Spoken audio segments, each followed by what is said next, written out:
Hello.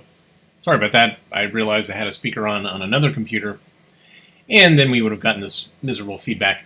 Anyways, that was some home movies, the Evelyn McGovern collection, which were part of the Orgone Archive collection. I think those were either donated to Orgone or they were bought at a yard sale or whatever. But the McGoverns were in the tombstone business, and they went to Italy, and so there's a lot of footage of Italian tombstones and cemetery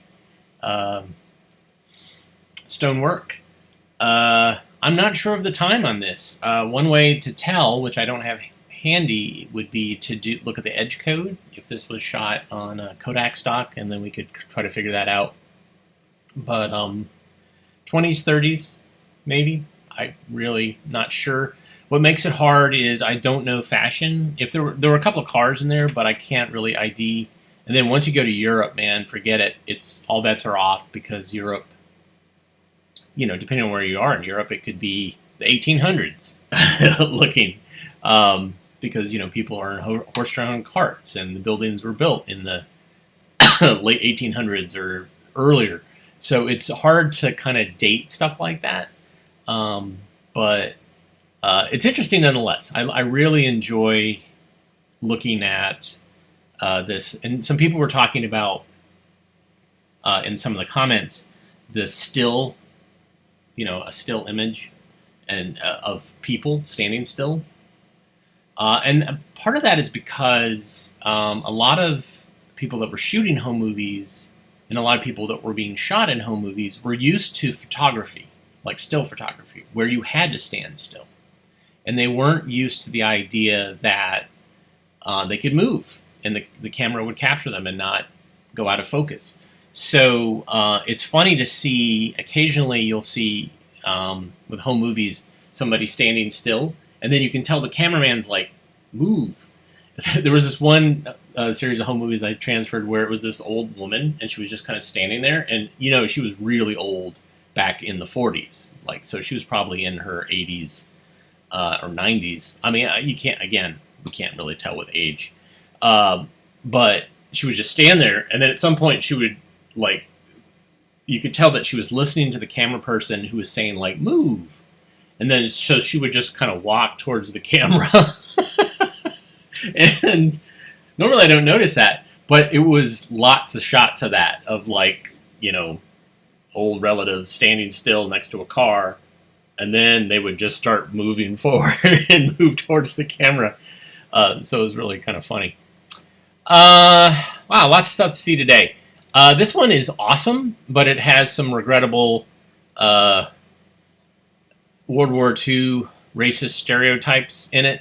The Japanese portrayal, of course, is very regrettable. We know better now, I would like to think. So here's six-legged saboteurs.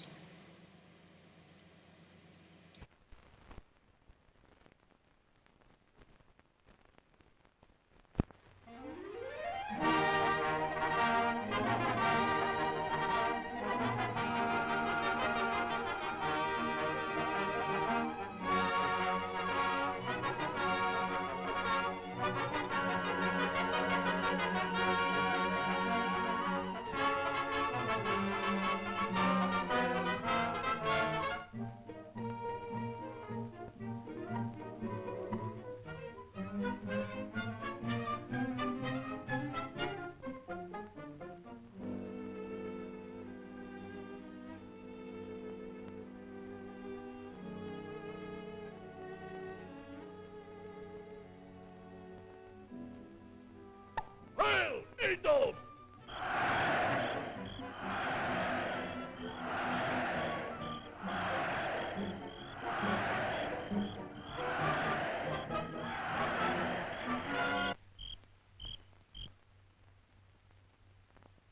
Fellow Axis members, this is your opportunity. We must strike now. What are we? Men or insects?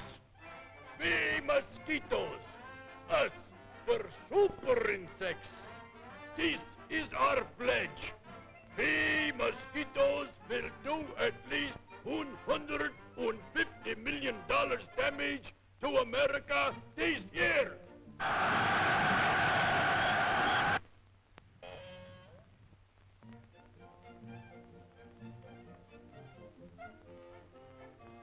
Schweinhund, why are you late? This is war. Men are fighting each other. Now is the time to wipe out those human swine. Where have you been? But, monsieur, I have been out in the cow country. Voila, the great damage. 50 billion francs. How much is that in Reichsmarks? Well, enough of this. Well, Adolf, this is a louse reporting from the front. We're spreading typhus germs everywhere. The place is lousy with us. Yeah, that's good sabotage. Reverse those charges. Typhus germs, good. More sabotage. Typhus, malaria, disease. Who now are ally, Benito Vivo, will report. Their Vivo will do at least $125 million damage to their cotton crop in America this year. Signed, Benito Vivo. Who now our Aryan friend, the dishonorable Tojo, fly spec champ. Thank you, please. Thank you, please. Fries will spread pollution and disease that will cost America $70 million this year. Human beings think their lives are priceless. Excuse, please. But to the typhoid fry, they are dirt cheap. Dirt cheap.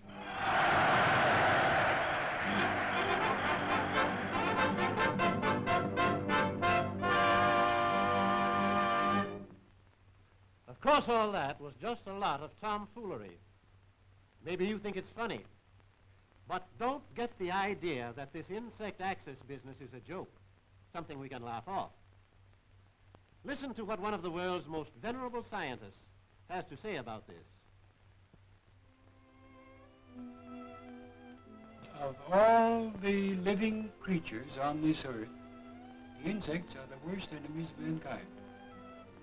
They destroy incalculable amounts of property. In this country alone, we lose over 2,500,000,000 each year. And do you realize that that means that the labor of 1,000,000 men annually is vitiated? It really, in the ultimate analysis, goes to feed the insects. Next to the insects come the germs of disease. And the germs of disease are carried by insects. Many of our most fatal maladies. That was Dr. L.O. Howard, world-famous entomologist. For 37 years, chief of our Bureau of Entomology. You see, this is no laughing matter. 1,000,000 men working to feed insects. And that's no joke. Look at this cotton field. Boll weevil damage. More than $100 million worth each year. Enough to buy us a battleship or 400 flying fortresses. Every cotton farmer knows what to do about that. Grasshoppers in an average year destroy enough crops in these United States to pay for 1,400 50-millimeter anti-aircraft guns.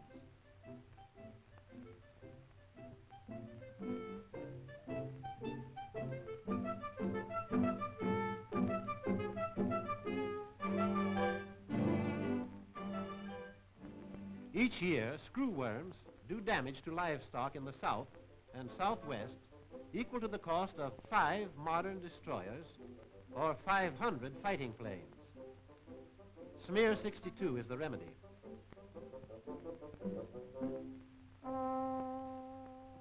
The Colorado potato beetle robs us of enough each year to pay for 75 4-motored bombers or over 300 fighters.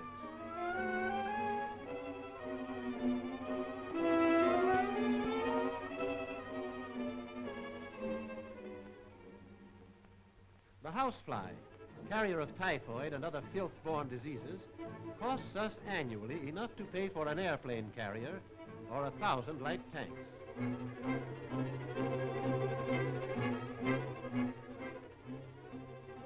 To destroy flies, keep stables clean. Spread stable manure at least every third day, or use a fly trap pit. Champion of all insects in damage done to the human race is the mosquito. This is the Anopheles or malaria mosquito, the most dangerous animal in the world, cause of more deaths than any other carrier of disease. The deadly yellow fever mosquito is another constant menace to mankind. Mosquitoes, all kinds, cost us nearly $150 million each year. Paris green kills malaria mosquitoes. For yellow fever mosquitoes, change water daily in vases and don't let water stand in tin cans or other receptacles in or about the house. Oil for the rest. And, of course, for mosquitoes in general, drainage of pools and swamps wherever possible.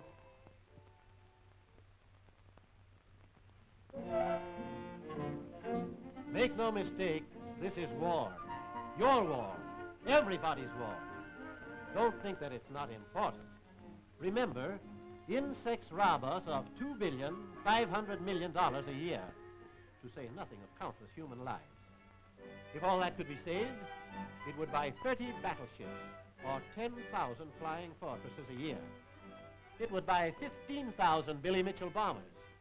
It would buy 50,000 pursuit planes. It would buy more than 100,000 40-millimeter guns. It would buy 1,500,000 Jeeps. So don't think that it's not important. And don't forget this. Insect pests are the most dangerous enemies of mankind. And now they're all working for the other axis, hand in glove. The mosquito and Adolf. The typhoid fly and Tojo. The boll weevil and Benito, with apologies to the weevil.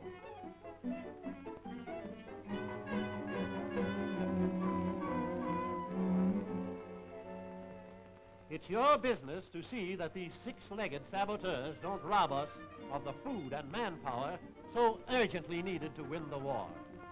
A little work, a little oil, a little of this poison or that. You can all fight on this front. Smash the insect axis. Do it! And do it now.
Just like a lot of the cartoons from the late 30s, 40s, it always ends up with a war. And the image of all those look kind of like, they look like vacuum cleaners, but it looks like they're dispensing DDT or Paris green or something like that. Yeah, I mean, but boy, yeah, the stereotypes in there are horribly racist. But that's of that time, and we know better, or we are striving to know better, aren't we? Speaking of USDA, this next film is kind of... So next week, we are doing the tournament, where we are going through our jingles and songs of some of our beloved films, and we are going to have them compete with each other, and you will be the judge. This is so that we can challenge the Found Footage Festival guys who did this with videotape, and they kind of in one of their shows said, hey, maybe we should take on avgeeks, and I was like, yes, because we will romp you, because we have some real good jingles. Now, we got a lot. We got more than 30 that my wife and I have to kind of cull down this weekend down to a sweet 16, a sweet 16 millimeter. And then we'll have these competitions, and we'll do it Monday, Wednesday, and Friday next week. And then that following week, I think we'll try to take on Found Footage Festival. But I have been asking you guys to submit what your favorite songs were, and somebody mentioned this, and I have not included this in the list, but it's a big part of what we've been showing and has a major impact on people. It is the Mulligan Stew series, and this is one of the films that I have not shown yet. It's Countdown 4432, and so here it is. Rock out.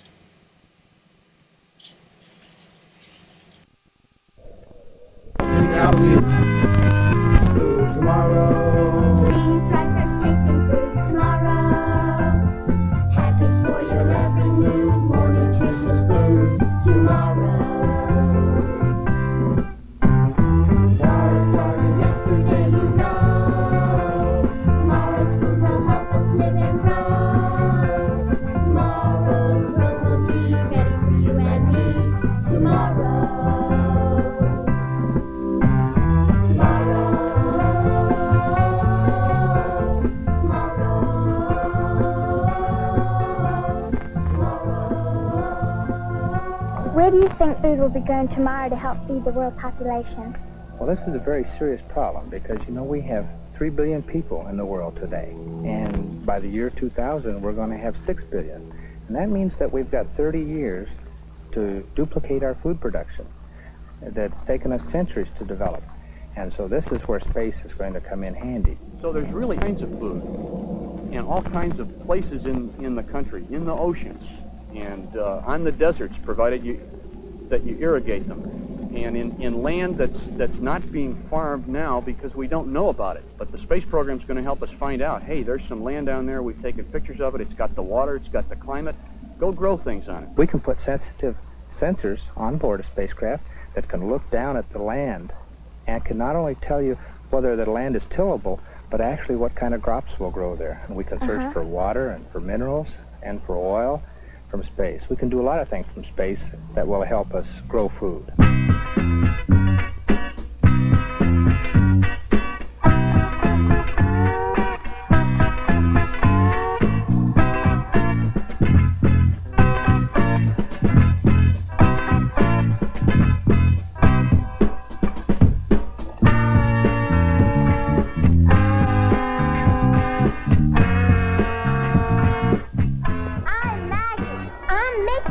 I'm Mike. I'm Manny. And I'm Mulligan. And we're Mulligan Stew. Yeah! Every day our country and our world are growing. Here at the World Population Clock, we can see that our country is increasing at the rate of one new person every 8.5 seconds. This means that every day there are 10,165 additional mouths to feed.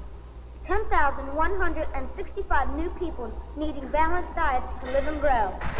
Let's do that 4 into 365. Carry the 8. 6,598 minutes plus 7.06. Extra babies every minute. More and more balanced diets mean that there has to be more and better sources of food from all the 4 food groups. More sources of food from the fruits and vegetable group. More sources from the bread and cereal group. More sources from the milk group. And more sources from the meat group. Then times 365 days per year.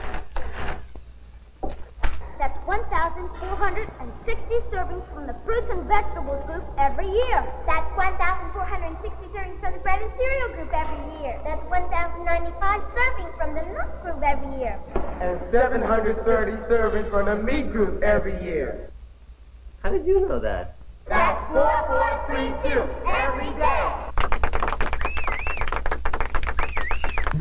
Just a great day. Little batting practice. Maybe I work on my fastball. And then you add a can of tomatoes. 2 weeks vacation right at the best time of the year. We could go down to the lake and do some fishing. That is, if old Mr. Arnold will let us use the lake again like last year. Also... Hold up, gang. Either I'm seeing things or that's the funniest sight I've ever seen in a long time. Is that or isn't that? Wait. Man, I don't believe it. Yep, here he is. Wilbur! Oh, okay. Did someone call my name? Wilbur Do-Right. Just what are you doing anyhow? You look like you can barely stand up. Oh, no, I'm fine. This is the way you're supposed to look when you go camping. Camping? You? Of course. You know, kids, being in the great outdoors, communicating with Mother Nature, roughing it like our forefathers. You know, kids, it's where it's at. Wilbur, you can't be serious. Of course I am. I am going to Camp Kickapoo. That's why I came by here to ask if you would like to come along. It'll be great fun. Setting up a tent. I've got the latest camping equipment available. With the way you loaded up, Wilbur, I don't doubt it. And we can gather natural specimens and go bird watching. It'll be great fun. 2 whole days with me and nature. Wilbur, camping is sure a lot of fun, but you have to do it right and carefully, or you'll end up in a lot of trouble. Trouble? Me, Wilbur Do-Right? What trouble could I get into? I'm completely equipped for 2 whole days. Although it feels like a year to my back. Wilbur, Mickey's right. Just be careful, okay? Besides, we couldn't come with you anyhow. We were planning to rehearse a couple of new songs for our next show. Sorry, Wilbur. Okay, well then I'll see you in a few days when I return, fully restored by the succulent balm of nature's soothing peace and quiet. A new man, refreshed by the confrontation with the basic natural elements sorely lacking in our congested, tense urban lives, to again be one with nature. Camping beneath the arms of her tree, sleeping on the mattress of her earth, saying to the stars, here I am, here is mankind. Sometimes I think Wilbur is losing his marbles. Me too. Let's just hope Wilbur brings enough food, and the kind that won't spoil on him. Well, he says he's only going to be gone for 2 days. What could possibly happen in just 2 days? I don't know, but let's just hope nothing happens for Wilbur's sake. The time to produce fresher tasting, longer lasting, more nutritious food for tomorrow is today. Scientists and farmers are working to improve and develop new varieties of fruits and vegetables. Through the use of improved farming equipment and techniques, larger, tastier, and more nutritious fruits and vegetables are already available for the consumer, with many more coming in the future. Like a nectarine, a delicious fruit that farmers and scientists have developed by combining a peach and a plum. It's got lots of vitamin A, too. Cereal grains are being improved, too. And cereals themselves are being packed and fortified with vitamins, minerals, and lots of other nutrients, too. All you add is fruit and milk, and you'll have a nutritious meal any time of the day. Very interesting. But what have you got to drink? There are substitutes for fruit drinks, such as grapefruit and orange, which are available today. These artificial drinks contain no real fruit juices and come in powdered and frozen form. They're fortified with vitamins A and C, and you just add water. Delicious. And nutritious, too. In the important milk group, there have been a lot of substitutions. They may last longer and may be less expensive and more convenient. Take, for example, the widespread use of margarine for butter. How about whipped cream for my dessert? Here, try some of this. Oh, thank you. Very interesting. Indeed. There are also simulated substitutes in the meat group. Some are made from vegetable protein food products. Like simulated bacon made from soybeans. In some parts of the country, vegetable protein products are used in some processed meats, such as beef patties, sausages, and meatless ham.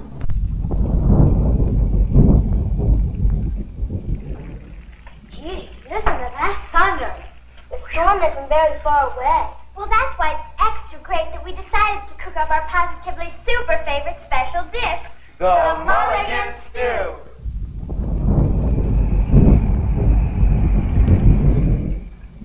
Boy, it sure looks good. It smells good, too. It's a combination of good nutritious ingredients which we put into our Mulligan Stew. Right on, Mickey. Right on, Manny.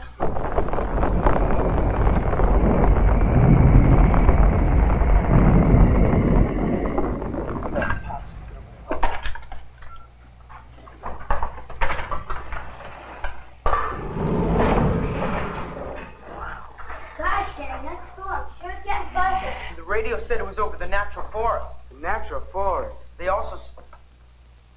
Gee, natural forest, are you thinking what I'm thinking? I sure am. Wilbur!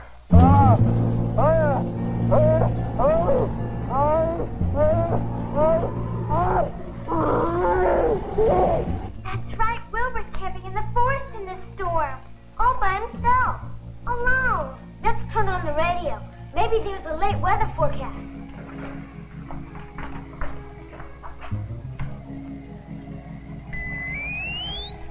I got it. And Bobby Rogers was traded to Cleveland along with outfielder Shorty Isaacs. And now the weather. Let's listen to the weather report. The storm that hit the natural forest today still is raging on, with rain, and more rain expected. Many areas will be sealed off from relief and supplies because of flash flooding. Flash flooding? Flash flooding? Fine day! Hold it, guys. Hardest hit was the recreation area, Camp Kickapoo. But this is Camp Kickapoo. Oh, no. Oh, no. And now, back to the local scene. The local scene?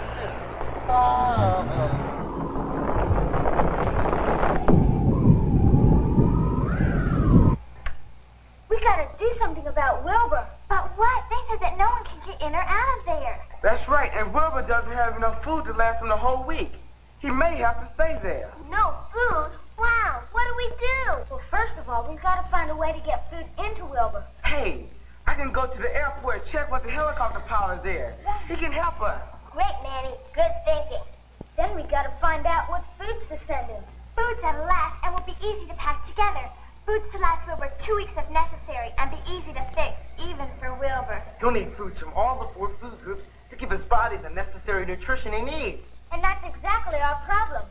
Food that won't spoil, that'll be nutritious, and that'll take up a small amount of room so that we can send Wilbur lots of it. I'll get the helicopter. What are we waiting for, gang? Let's go. Hey, but what about the dessert? Did someone say dessert? Oh, I'm so hungry.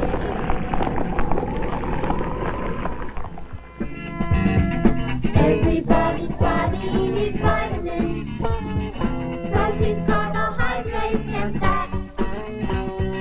Everybody's body needs minerals. Everybody has to know that. Don't leave out a thing, 'cause everybody knows nutrients are the things that help our bodies live and grow.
Everybody has to know that.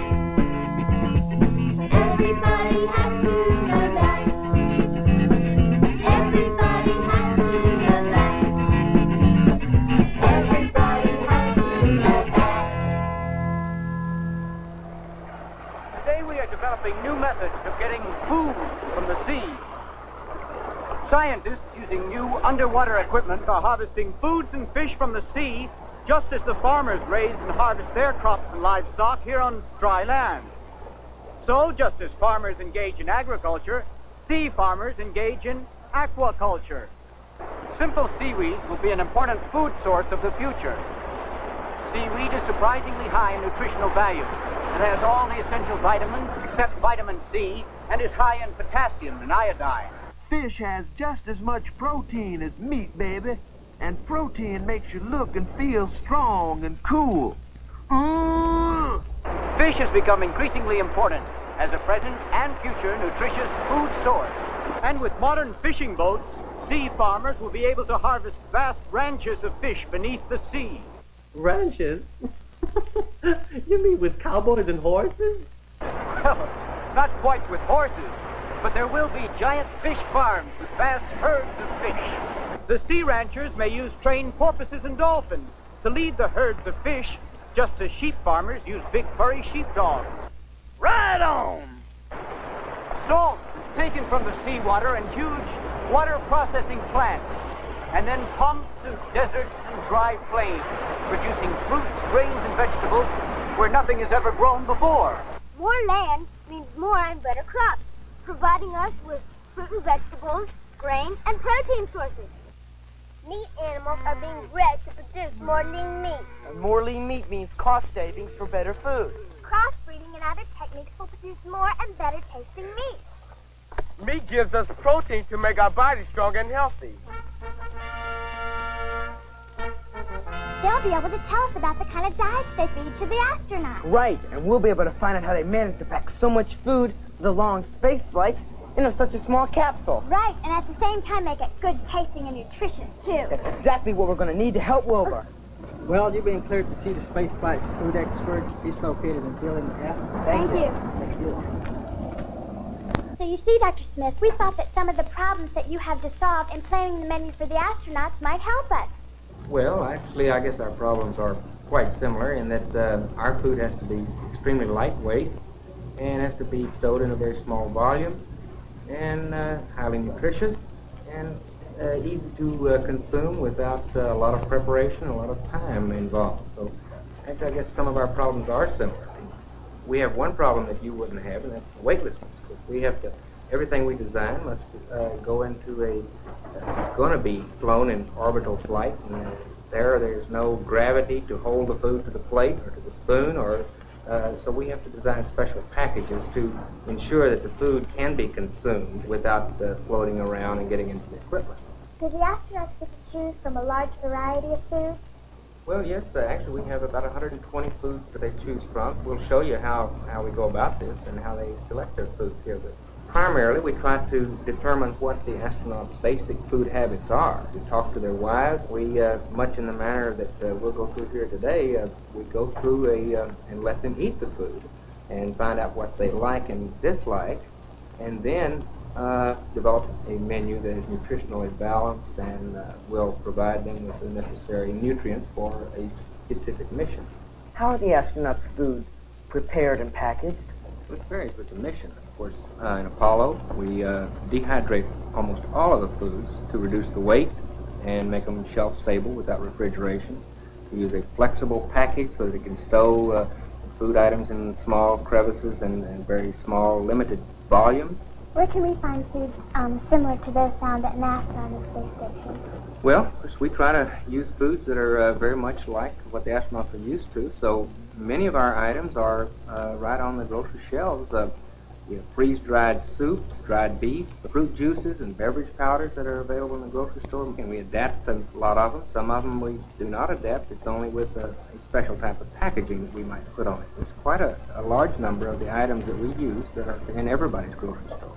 Thanks a whole lot. We really enjoyed it. We really liked it. Okay, it's been a pleasure. So that's our problem. Wilbur's in the forest somewhere, and we got to get food to him. Food there has to last for 2 weeks. But my copter can't carry that much food. Don't worry about that. We already found food there take up a small amount of space and still be nutritious. Okay, I'll be ready to go as soon as you give me the word. Roger. I'm sure glad we met those food experts. What they told us helped us buy food for Wilbur that are small and compactly packaged. We've got food from each of the 4 food groups, like dry milk and pudding from the milk group, and dry apricots and peaches from the fruit and vegetable group. We've got processed meats made with vegetable proteins added, like hot dogs, sausages, and others. Right on. How about the bread and cereal group? We've got that covered too, with enriched cereals and breads straight from the supermarket. We even have some peanut butter for Wilbur. Let's get back to the clubhouse and help the boys pack the foods all together so that they can get it to the helicopter pilot.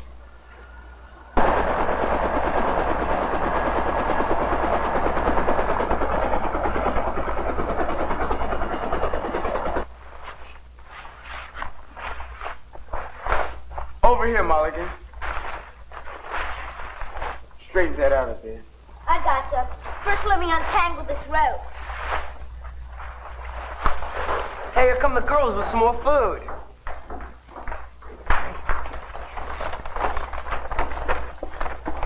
Wow, it sure looks great. Boy, is Wilbur going to be happy. Please, hurry. Someone. I'm so hungry, I could eat the sandwich island. Okay, let's get it all together. Ready?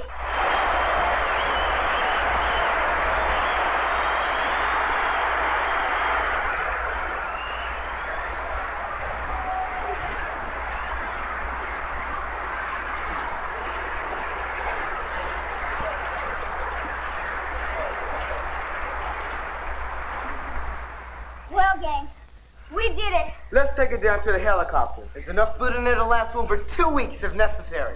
It represents a balanced diet, and it's so simple to prepare. Even Wilbur won't have any trouble. Well, guys, what are we waiting for? Hey, where's Maggie?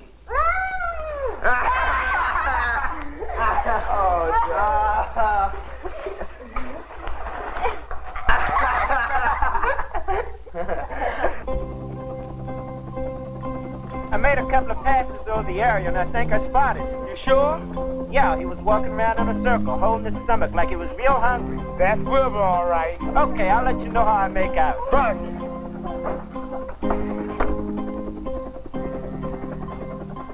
I could eat a tree bark sandwich stuffed with oak leaves with a side of dandelion. Ugh. My kingdom for a mango.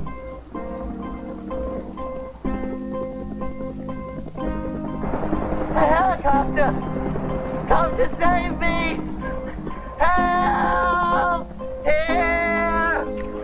Throw me some food, anything, a bagel, anything nutritious. The helicopter is dropping me. A package.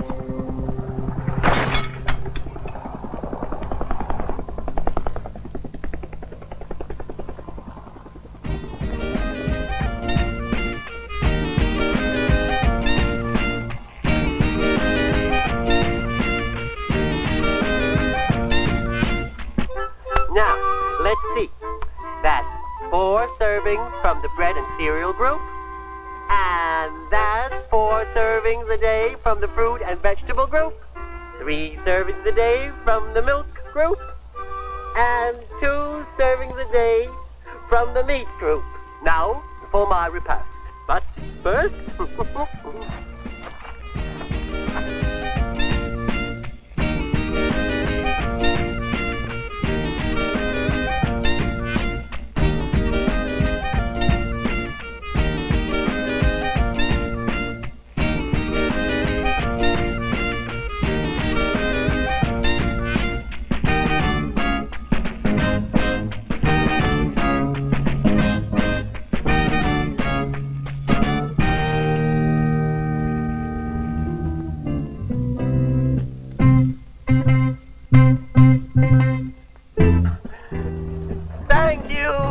Mulligan Stew. You need 4 servings every day from the breads and cereals group. 4 servings from the fruits and vegetables group. 3 servings from the milk group. And 2 servings from the meat group. That's 4, 4, 3, 2. Milk group. Meat group. Fruit and vegetables group. Bread and cereals group. That's a balanced diet. Do I?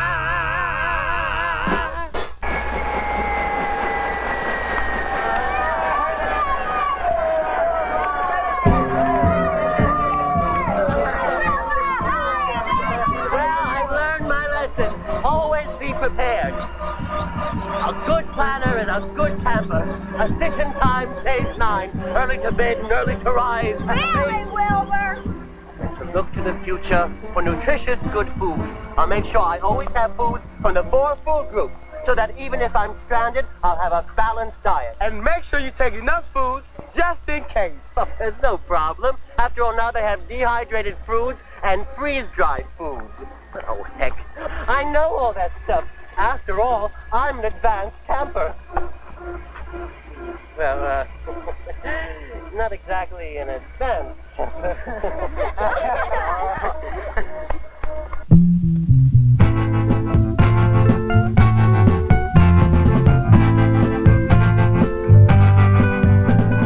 Show you how it's gonna be tomorrow. There'll be food for you and me tomorrow. From earth and sky and in the sea, more nutritious food tomorrow. We will find new forms of food tomorrow. Freeze-dried, fresh tasting food tomorrow. Packaged for your every mood, more nutritious food tomorrow. Tomorrow started yesterday, you know. Tomorrow's food will help us live and grow. Tomorrow's world will be ready for you and me. Tomorrow. Tomorrow.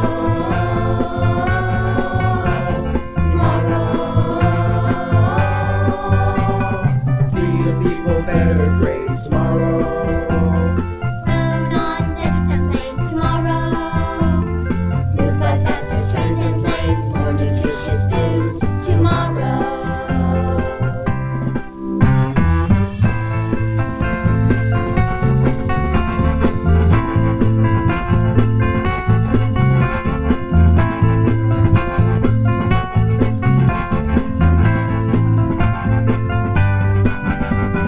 Show you how it's gonna be tomorrow. There'll be food for you and me tomorrow. From earth and sky and in the sea, more nutritious food tomorrow. We will find new forms of food tomorrow. Freeze-dried, fresh tasting food tomorrow. Packaged for your every mood, more nutritious food tomorrow. Tomorrow started yesterday, you know. Tomorrow's food will help us live and grow. Tomorrow's world will be ready for you and me. Tomorrow. Tomorrow.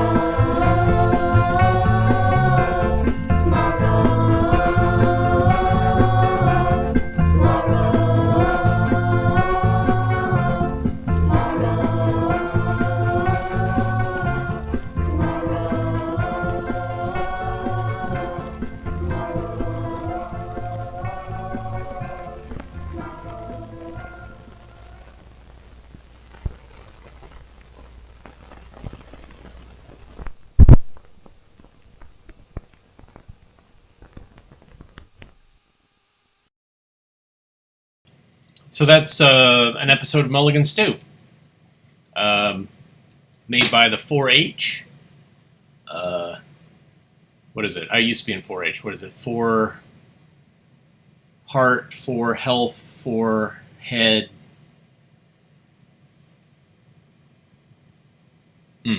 Yeah. I don't remember what the 4th H is for. But yeah, so are there good songs in there? Are there songs that we should include in the in our sweet 16mm 16 tournament on Monday? Please write in the comments. Yeah. All right. So here's a bunch of PSAs and TV spots. Enjoy. An electric frying pan. An electric coffee pot. Electric griddles. If you have one or are looking for one, Underwriters Laboratories urges you to be aware of the instructions for care and use of these items.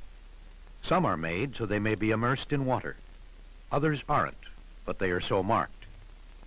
For your safety, read and heed the directions that come with the appliance. It's for your good. Here's a typical American kitchen. Hopefully yours is a lot safer. If this radio falls into the water, you could get a serious electric shock. The radio's cord interferes with free arm movement in the sink area and causes the playing radio to fall into the water. Underwriters Laboratories urges you to keep such electrical appliances away from water. It could mean a serious injury, maybe fatal. At UL, we're concerned about your safety. Riverside Raceway, the Grand Prix. The winner, Bruce McLaren. His gasoline, Union Oil's powerful Royal 76 Premium. The same Royal 76 you get at any Union Oil station. Not a penny more, and powerful enough to make a difference. The word is good. I was very fortunate recently to have gotten acquainted with a very wise man. In everything he said or did, he expressed for others a quiet contentment, a kindness, a sense of deep caring. And when other people asked him about their problems, more often than not, he would say, "This is a life experience. Trust your life, and it will lead you towards your good." Now, I know it's a tough philosophy to live by, but it's certainly a helpful one. Now, how many experiences have you had that caused you great apprehension, only to find later that they led you towards your good? For your free copy of Words from Unity, write Unity Television, Unity Village, Missouri, 64063. I'm David Hartman. And remember, the word is good. An electric fry. An electric. Hey, all right. Thank you. Thank you, David Hartman, who was a television actor mostly and was on Good Morning America. I think he was like one of the first people on Good Morning America. At least he was the first person I recognized as being on Good Morning America back in the day. Telling us a word from Unity. I have a couple of those PSAs. And there was a Union 76 ad in there as well. So thanks, guys, for tuning in. Thank you, Bucky, for the coffee. Caffeine is a wonderful way to reward us, and you can buy us coffee at this link right here. Also hitting like and subscribe and share and commenting and tuning back in with us on Monday. Those are all great ways to say we are intrigued by what you do, and we would like you to continue to do that. You don't necessarily have to like everything we show, because we certainly show a spectrum of things, and certainly I even show stuff I don't like just because I know that it does appeal to some people. And it's all about showing old 16mm films, putting eyeballs on those films. So thank you so much for letting me borrow your eyeballs for an hour or so and showing you these things that probably wouldn't be shown anywhere else. I hope everybody has a really good weekend. And as always, I look inside the film can for advice. And it tells me to please rewind and to love each other, etc. Which is very different than what some cans say, which say, please don't rewind. So this is asking me to please rewind. Everybody have a good weekend, and we will see you on Monday. Take care.